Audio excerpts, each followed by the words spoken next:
Hello बच्चों, आपका मेरे चैनल शिक्षा घर में स्वागत है। आज हम ट्रांसफार्मर के इम्पॉर्टेंट फैक्ट्स के बारे में डिस्कस करेंगे। चूँकि आपके TG2 का एग्ज़ाम होने वाला है, अगर आप मेरे द्वारा बनाए गए वीडियो को देखते हैं तो निश्चित तौर पे आपको बहुत मदद मिलेगी। ठीक है। और ये जो फैक्ट्स हैं बच्चों, एक एक लाइन में मैं बताऊँगा, जिससे आपकी क्या होगा, कम समय में ज़्यादा तैयारी हो जाएगी। अगर आप मेरे चैनल पे नए हैं तो प्लीज़ मेरे चैनल को लाइक करिएगा, शेयर करिएगा, सब्सक्राइब करिएगा। और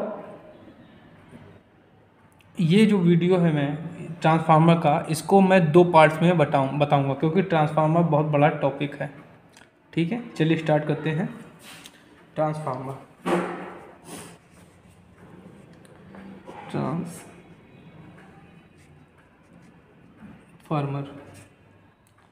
ट्रांसफार्मर को बच्चों हिंदी बोलते हैं परिणाम मित्र।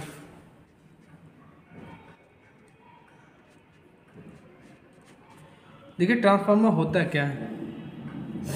ट्रांसफार्मर बच्चों एक स्टैटिक डिवाइस है। ट्रांसफार्मर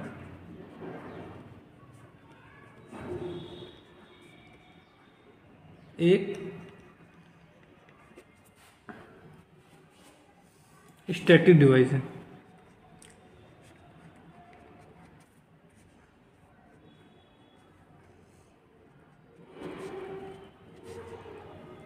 ट्रांसफार्मर स्टैटिक डिवाइस है। स्टैटिक मतलब क्या, कि इसको जहाँ पे रख दिया गया वो वहीं पे स्टेबल रहेगा, ये मोशन नहीं करता है, मूवमेंट नहीं होता है।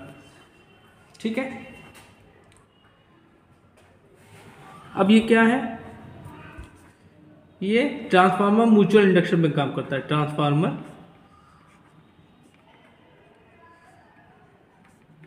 म्यूचुअल इंडक्शन पे कार्य करता है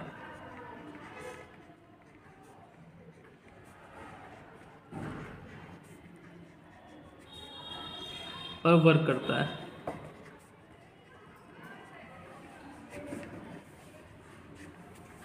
ट्रांसफार्मर क्या करता है बच्चों, म्यूचुअल इंडक्शन पे वर्क करता है। अब तीसरा पॉइंट क्या है, ट्रांसफार्मर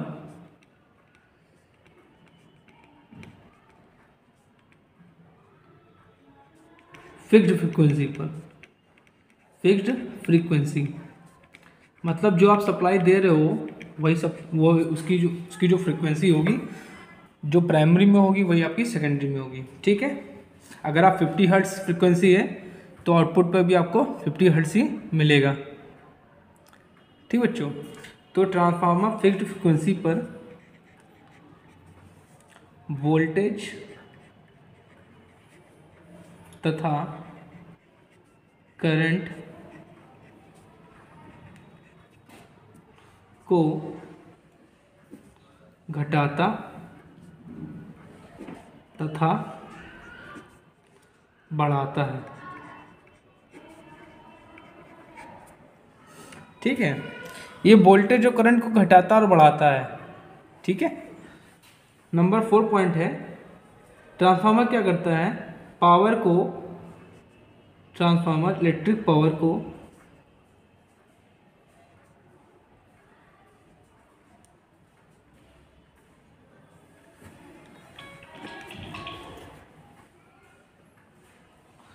पावर को पहले से प्राइमरी वाइंडिंग से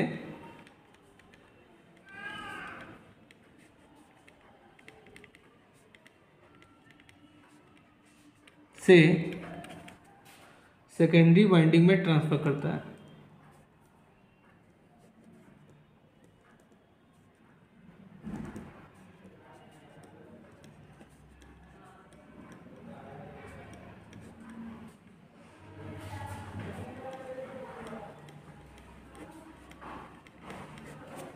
ठीक बच्चों,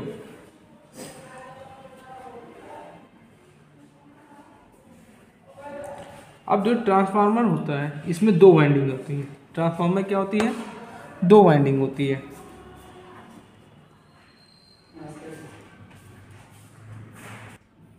ट्रांसफार्मर में 2 वाइंडिंग होती है।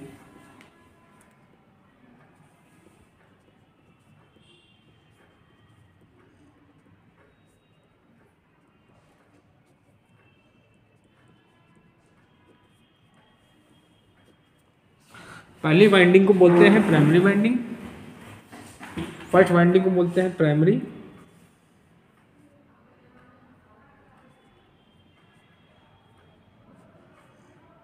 और दूसरी को बोलते हैं सेकेंडरी।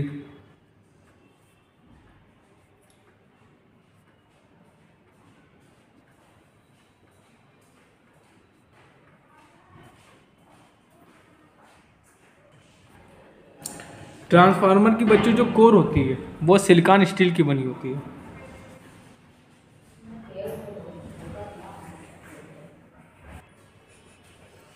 ट्रांसफार्मर की जो कोर होती है बच्चों वो सिलिकॉन स्टील की बनी होती है।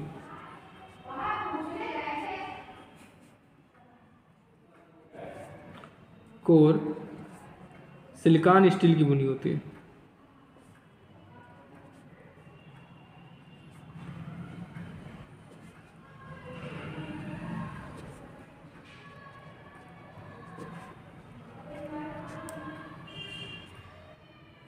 ठीक, सिलिकॉन स्टील का प्रयोग क्यों करते हैं? शैथिल्य हानि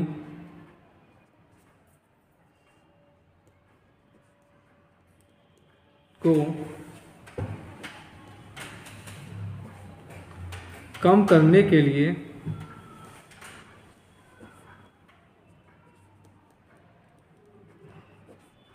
सिलिकॉन स्टील प्रयोग करते हैं।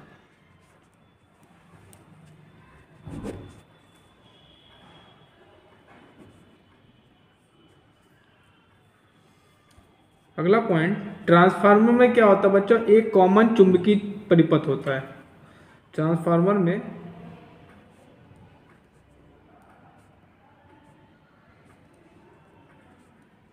एक कॉमन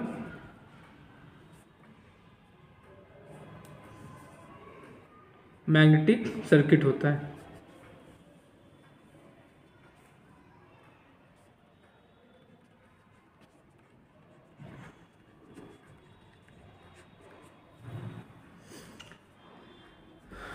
अगला पॉइंट, जो आपकी जो कोर होती है, कोर में जो कोर जिसकी बनाई जाती है सिलिकॉन स्टील की, वो उसकी परमेबिलिटी क्या होती है? हाई होती है। तो लिखेंगे सिलिकॉन स्टील की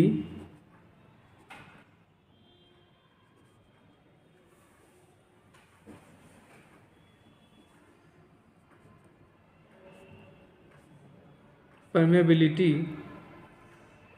हाई होती है।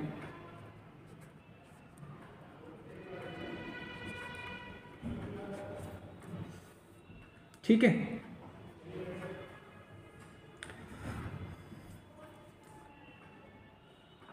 अब क्या होता है ट्रांसफार्मर में,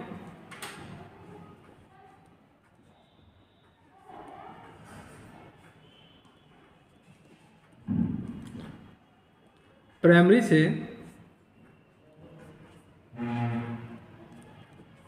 सेकेंडरी में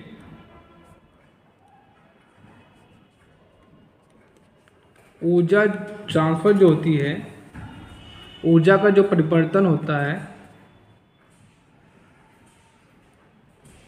का परिवर्तन फ्लक्स के द्वारा होता है।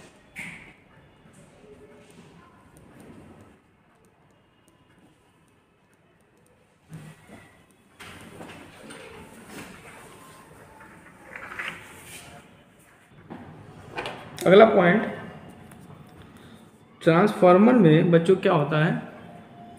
ट्रांसफार्मर में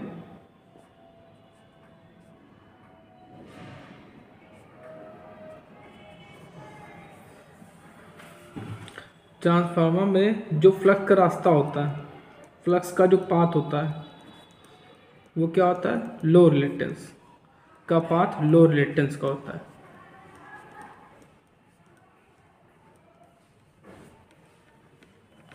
का होता है।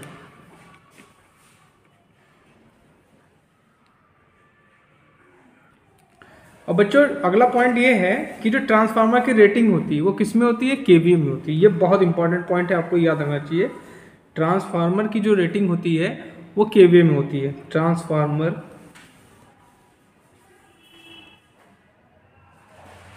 की रेटिंग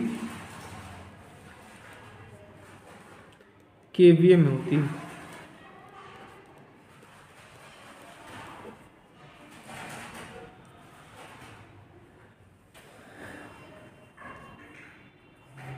अगला पॉइंट है, जो ट्रांसफार्मर की वाइंडिंग होती है वो क्या होती हैं, प्रेरकीय रूप से क्या होती है, कनेक्ट होती है एक दूसरे से। ठीक है, तो इसका क्या लिखेंगे, ट्रांसफार्मर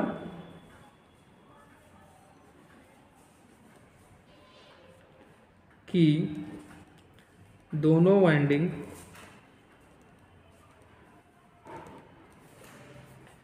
प्रेरकीय रूप से प्रेरणिक रूप से जुड़ी होती है।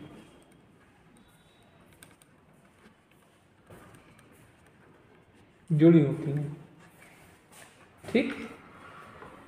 अब बच्चों एक क्वेश्चन और पूछा जाता है कि जो ट्रांसफार्मर की प्राइमरी और सेकेंडरी वाइंडिंग है उनके बीच रेजिस्टेंस की वैल्यू क्या होती है। तो बच्चों उस रेजिस्टेंस की वैल्यू क्या होती है, अनंत होती है। तो अगला पॉइंट लिखेंगे, ट्रांसफार्मर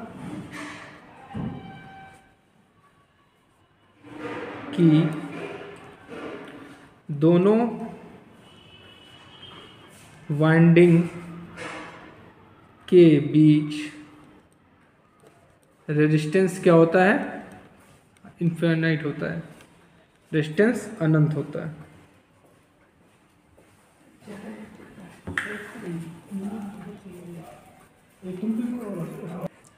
अब बच्चों अगला पॉइंट ये है कि जो ट्रांसफार्मर होता है उसको हम लोग हमेशा एसी सप्लाई देते हैं।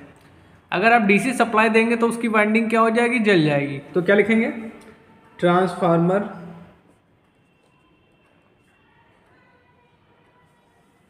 को एसी सप्लाई दी जाती है।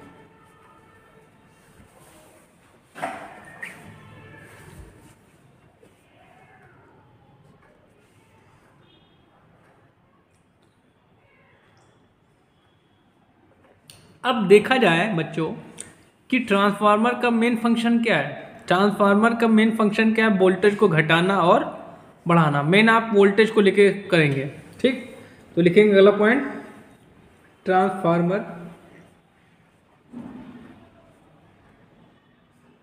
का मूलभूत कार्य वोल्टेज को परिवर्तित करना है।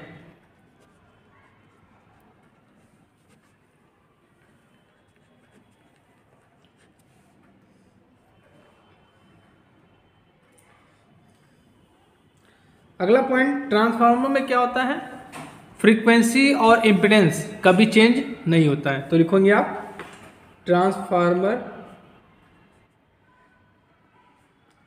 में प्रतिबाधा, जिसको इंग्लिश में बोलते हैं इम्पीडेंस, और फ्रीक्वेंसी कभी चेंज नहीं होते।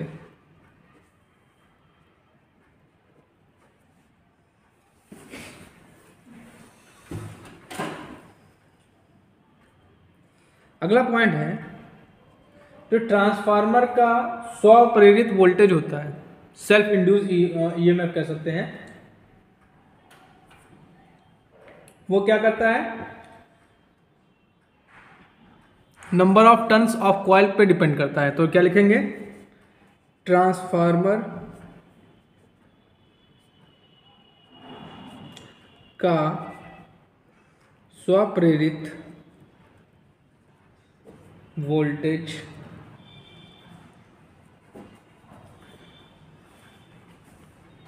कुंडलन के घुमावों की संख्या पर निर्भर करता है, की संख्या पर निर्भर करता है।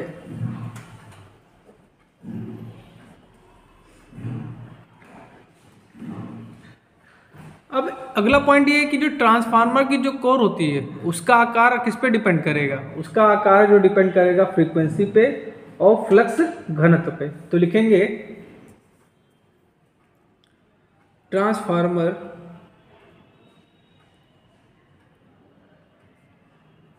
की कोर का आकार, फ्रीक्वेंसी तथा फ्लक्स डेंसिटी पर निर्भर करता है।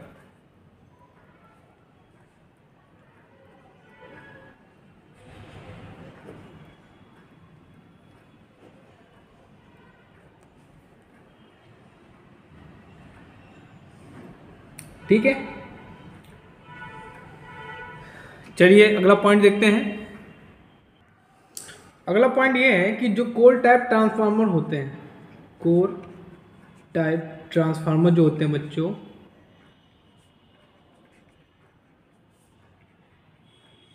वो क्या होते हैं? आमतौर पर एल और यू तथा आई आकार की पत्तियों से बने होते हैं।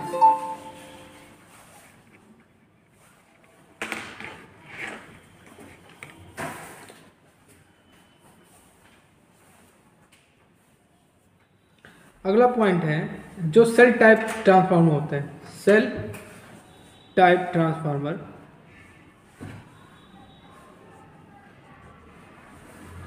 आमतौर पर ई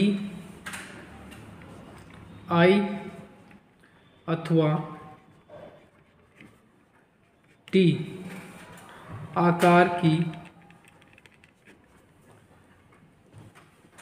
पत्तियों से बने होते हैं। पत्तियों से बने होते हैं।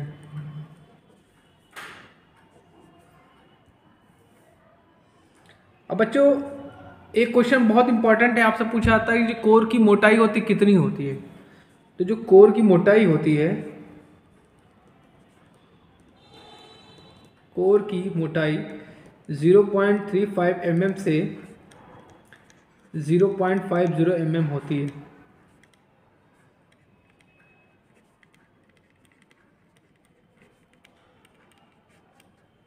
ठीक है,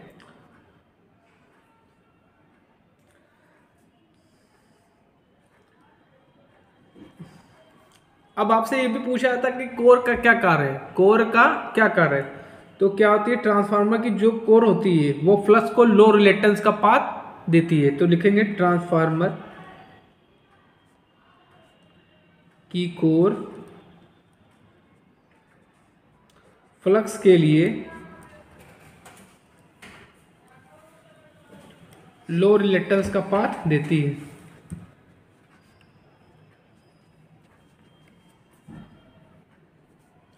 पाथ मतलब रास्ता देती है।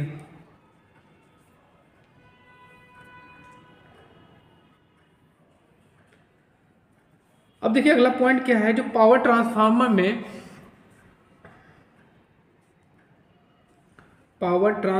में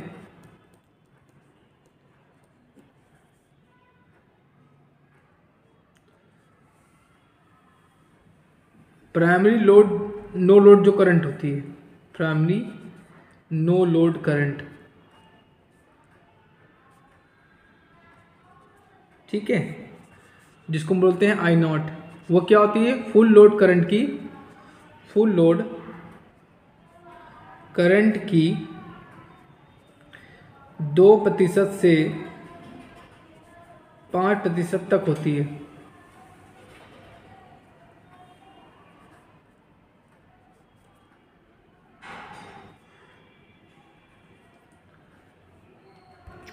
अब जो ट्रांसफार्मर की जो नो लोड करंट होती है, ठीक है, ट्रांसफार्मर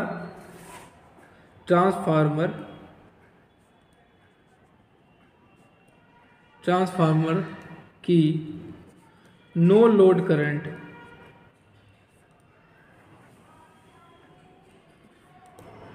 निम्न परिमाण और लो पावर फैक्टर होती है।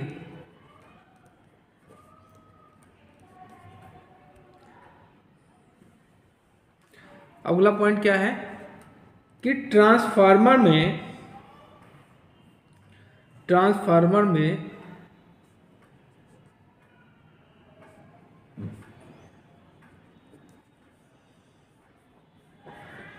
आई नॉट जो करंट होती है, शून्य भार धारा, वो क्या होती है, सप्लाई वोल्टेज की लगभग 75% पश्चगामी होती है। पश्चगामी मतलब लैगिंग होती है। ठीक है, अगला पॉइंट है,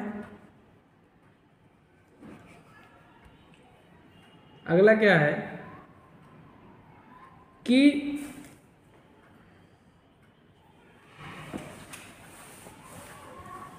ट्रांसफार्मर में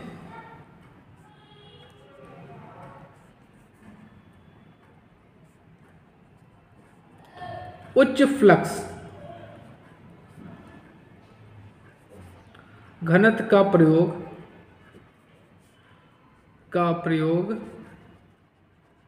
क्या करने के लिए होता है, प्रति केवीए भार कम करने के लिए होता है।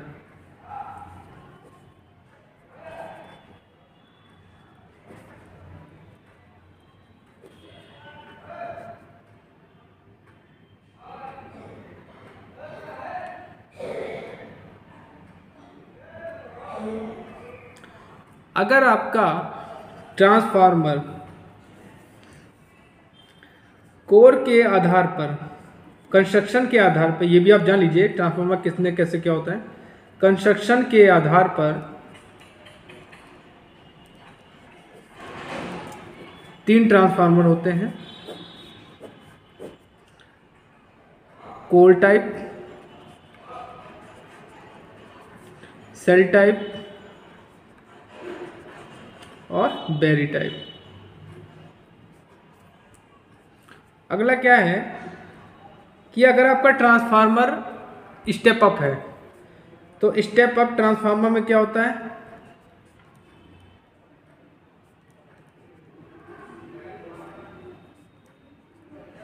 स्टेप अप ट्रांसफार्मर में क्या होता है, जो सेकेंडरी वोल्टेज है वो बड़ा होता है प्राइमरी वोल्टेज से, मतलब वह वोल्टेज को क्या करेगा, इंक्रीज कर देगा, वोल्टेज इंक्रीज हो जाएगा,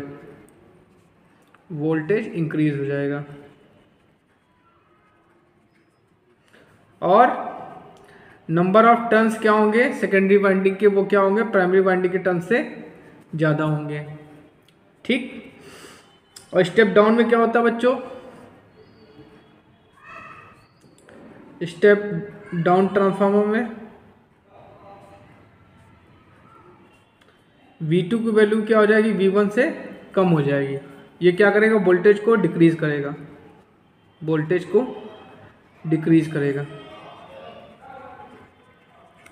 और उसमें क्या हो जाएगा, N2 के टर्न्स क्या होंगे, N1 से कम होंगे। ठीक है,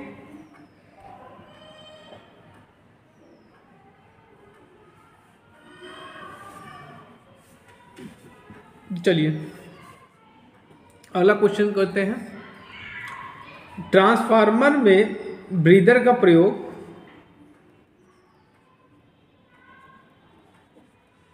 नमी को सोखने के लिए किया जाता है, नमी को सोखने के लिए किया जाता है।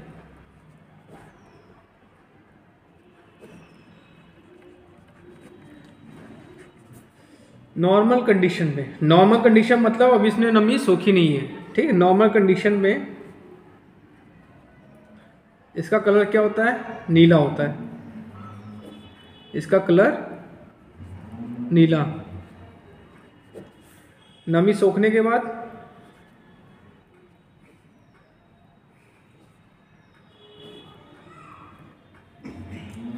इसका कलर गुलाबी हो जाता है।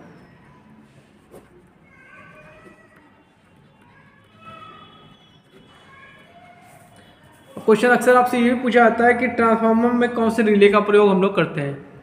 तो ट्रांसफार्मर में हम लोग बुकोज रिले का प्रयोग करते हैं। लिखेंगे ट्रांसफार्मर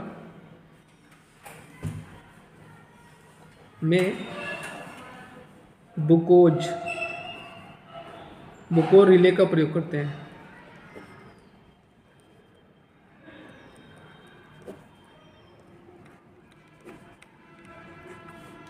किस लिए करते हैं? इंसुलेशन प्रोटेक्शन के लिए। इंसुलेशन प्रोटेक्शन के लिए। ये भी क्वेश्चन आपसे पूछ सकता है के लिए। बच्चों आपसे ये भी क्वेश्चन पूछा जाता है कि जो ट्रांसफार्मर में ऑयल यूज होता है वो कौन सा होता है। तो ट्रांसफार्मर में हम लोग खनिज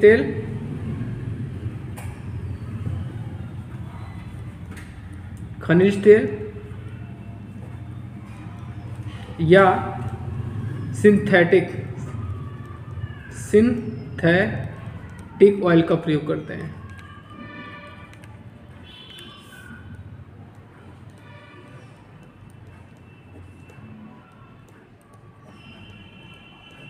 ठीक,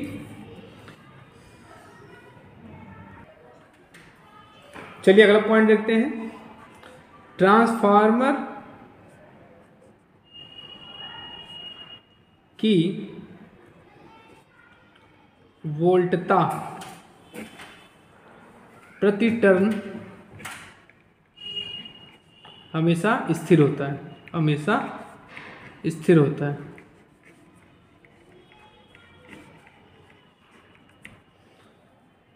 अब बच्चों कभी कभी आपसे क्वेश्चन में आपसे ट्रांसफार्मर का ईएमएफ क्वेश्चन पूछेगा।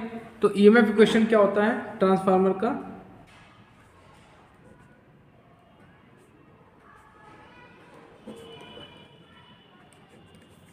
Equation E is equal to 4.444 FN5। ठीक है।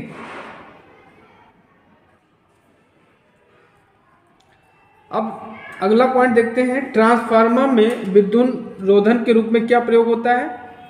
तो बताते हैं। ट्रांसफार्मर में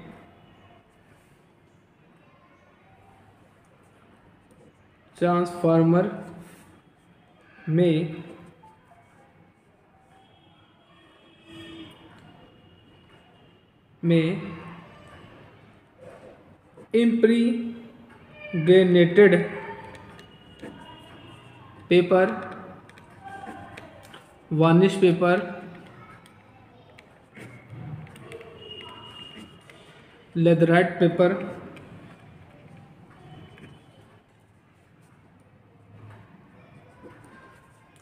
प्रेसफॉन पेपर,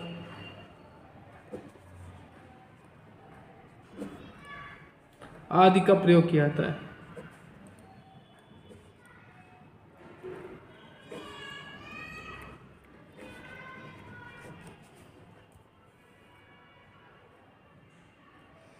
अब जैसे आपसे बच्चों ये भी क्वेश्चन पूछा जाता है कि ट्रांसफार्मर की इफिशियंसी कितनी होती है लगभग। तो ट्रांसफार्मर की इफिशियंसी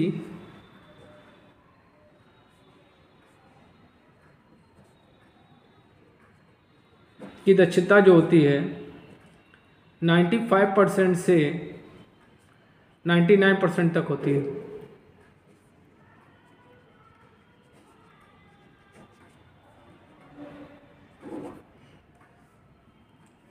अगर आपसे पूछा जाए पावर डिस्ट्रीब्यूशन ट्रांसफार्मर की इफिशियंसी कितनी होती है?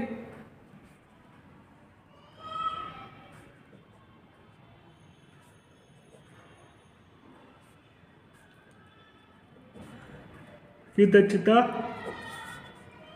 50 से 60% होती है।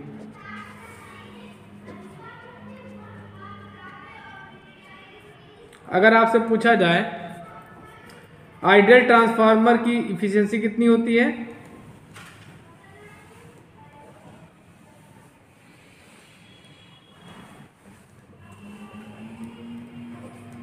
100% होती है।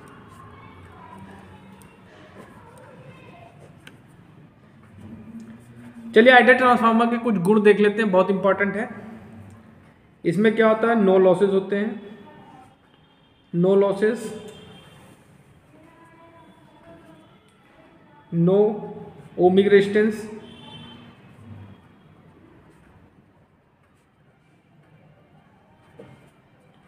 नो वोल्टेज ड्रॉप,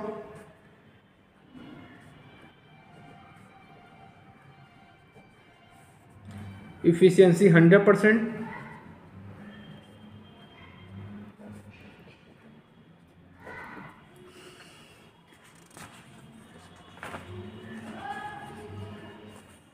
तो ये आइडियल ट्रांसफार्मर के कुछ गुण हो गए। अब हम बात करेंगे ट्रांसफॉर्मेशन रेशियो की।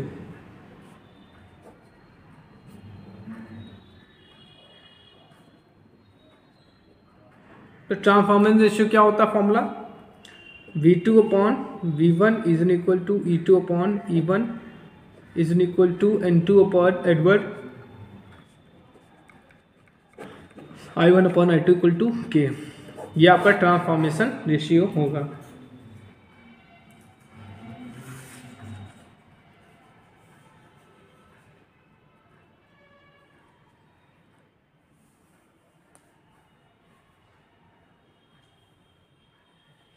आज कुछ हम बताते हैं आपको बच्चों, बहुत इंपॉर्टेंट चीज़ें हैं, इनको ध्यान से देखिएगा।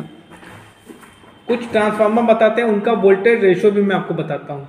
ठीक, जैसे आपका पावर ट्रांसफार्मर हो गया, जैसे आपका पावर ट्रांसफार्मर हो गया, ठीक, उसका वोल्टेज रेशियो क्या होता है? 132/11 kV, मतलब 132 kV से 11 kV में कन्वर्ट करता है ये। ऑटो ट्रांसफार्मर क्या होता है?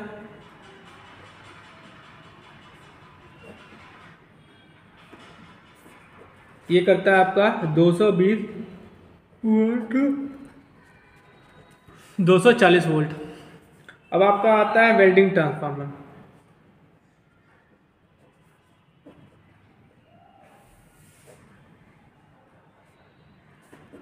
ये क्या करता है?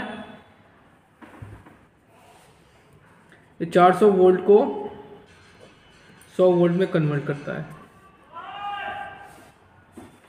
अब आते हैं आइसोलेशन ट्रांसफार्मर।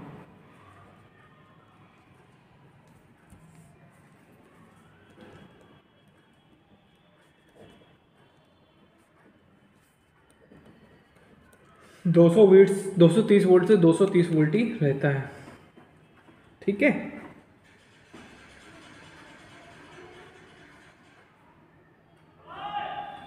चलिए अगला पॉइंट कुछ देखते हैं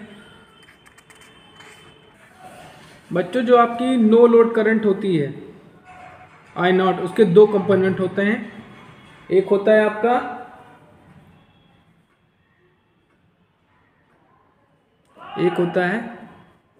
वर्किंग कंपोनेंट, जिसको हम लोग रिप्रेजेंट करते हैं I ओमेगा से। ये क्या आता है? I0 cos φ0। ये क्या करता है? लॉसेस के लिए उत्तरदायी है, ये लॉसेस के लिए उत्तरदायी है।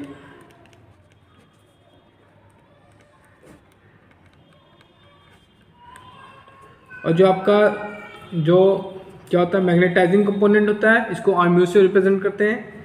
ये क्या होता है? I0 sin φ0 होता है। ये क्या करता है? फ्लक्स को स्थापित करता है। ये क्या करता है? फ्लक्स को स्थापित करता है, कोर में फ्लक्स को स्थापित करता है, फ्लक्स को स्थापित करता है। ये सब पॉइंट्स बच्चों आप लोगों को पता होना चाहिए, क्योंकि आप कंपटीशन की तैयारी कर रहे हैं और कंपटीशन आपका सिर्फ ITI बच्चों से नहीं है, आपका कंपटीशन आपके बीटेक वालों से भी है, पॉलिटेक्निक वालों से भी है, क्योंकि पॉलिटेक्निक वाले और बीटेक वाले भी ITI इस समय कर रहे हैं। तो आप बिल्कुल अपने आप को पारंगत करेंगे तभी सिलेक्शन आपका होगा। ठीक है, और जो बच्चों I0 की वैल्यू होती है वो क्या होती है? फुल लोड करंट जो I2 होती है उसकी क्या होती है? 2% से लेकर 5% होती है। ठीक है, चलिए कुछ और पॉइंट्स देखते हैं। अब चलिए हम बात करते हैं ट्रांसफार्मर के वोल्टेज रेगुलेशन के लिए। तो वोल्टेज रेगुलेशन क्या होता है?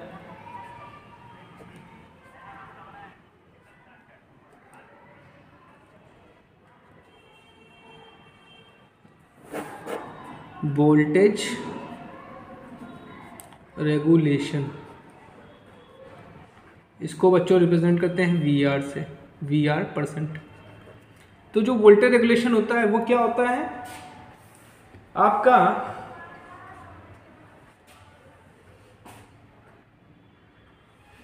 जो आपका नो लोड पे वोल्टेज होगा सेकेंडरी, क्या होगा? Voltage regulation VAR is equal to secondary voltage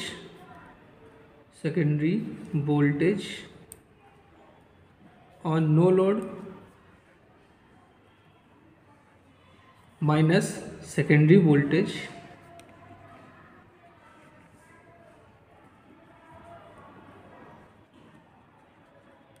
on load upon secondary voltage on load into 100। No load पे हम मान लेते हैं आपका E0 E2 मान लेते हैं, और ये आपका V2/V2 इंटू 100। बच्चों बहुत सी बुकों में आपको ये मिलेगा V0/V0 इंटू 100, दोनों सही हैं, बस आपको कॉन्सेप्ट ये आना चाहिए आपको, ये मेन आपका फॉर्मूला है। ठीक है, चलिए अगर आपका वोल्टेज रेगुलेशन का मान जो कम होगा, तो जब आपका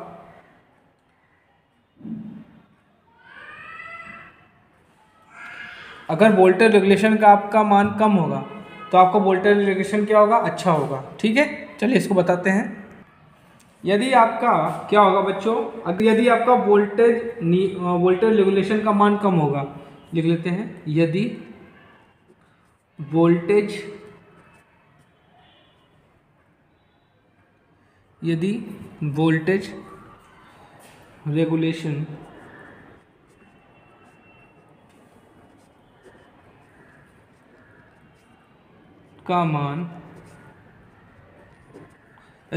रेगुलेशन का मान कम होगा,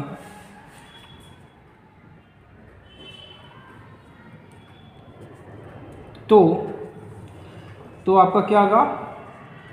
बेटर वोल्टेज रेगुलेशन होगा।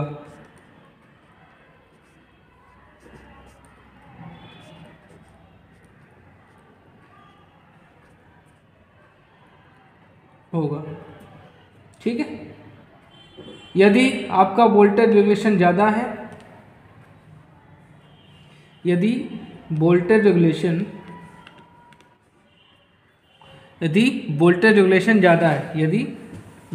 रेगुलेशन ज़्यादा है, तो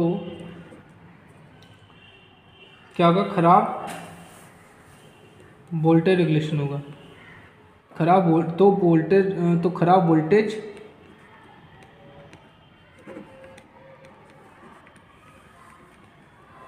रेगुलेशन होगा।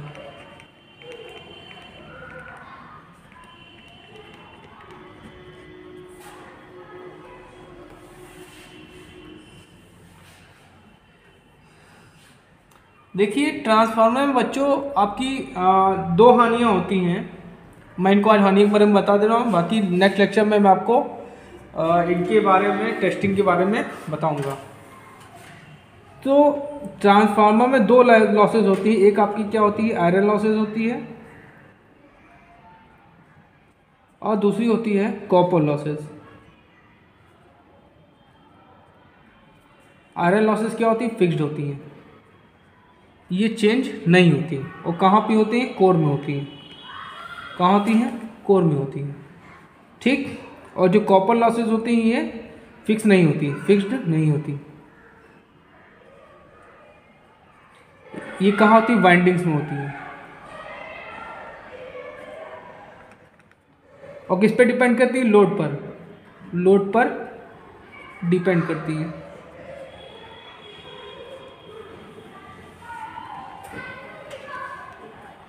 लोड पर डिपेंड करती हैं। अब आयरन लॉसेस के दो प्रकार होते हैं बच्चों। आयरन लॉसेस आपकी दो होती हैं। एक होती है आपकी हिस्टेरेसिस लॉसेस, हिस्टेरेसिस लॉसेस, और दूसरी होती है eddy current loss.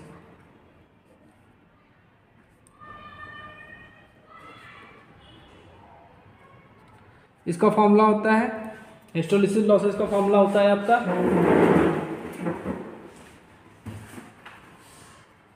WH equal to KH D max की पावर 1.6 FV, और इसका फॉर्मूला होता है W is equal to KE B max square F square T square V। ठीक है। और जो आपकी कॉपर लॉसेस होती हैं, कॉपर लॉसेस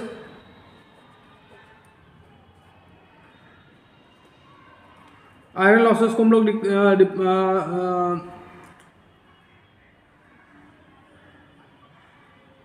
आयरन लॉसेस की टेस्टिंग हम किससे करते हैं? ओपन सर्किट टेस्ट से करते हैं। ओपन सर्किट टेस्ट से करते हैं। और कॉपर लॉसेस आपकी कहाँ होती हैं? ये होती हैं प्राइमरी में, प्राइमरी वाइंडिंग। प्राइमरी वाइंडिंग में जो लॉसेस होंगी वो क्या होंगी? प्राइमरी वाइंडिंग में ये लॉसेस होंगी I स्क्वायर R1, ठीक है, R1T I1 R1, ठीक है। और सेकेंडरी में क्या होगी? I2 R2, ठीक है। इसको किससे निकालते हैं हम लोग? शॉर्ट सर्किट टेस्ट से। शॉर्ट सर्किट टेस्ट से, ठीक है। अच्छा, तो बच्चों आज मैंने आपको पहले लेक्चर में ट्रांसफार्मर के कुछ फैक्ट्स बताए, ठीक है। अगर इनको आप देखते हैं तो निश्चित तौर पे आप सफलता प्राप्त करेंगे। और अगर आप मेरे चैनल पर नए हैं तो प्लीज़ मेरे चैनल को सब्सक्राइब करिए, लाइक करिए और शेयर करिए, जिससे मैं आप लोगों की TG2 की तैयारी कराता रहूं और आप अच्छे से अपनी तैयारी करते रहें। और अगर आप मेरे वीडियोस को पूरा देखते हैं तो आप निश्चित तौर पे सफलता प्राप्त करेंगे। Thank you.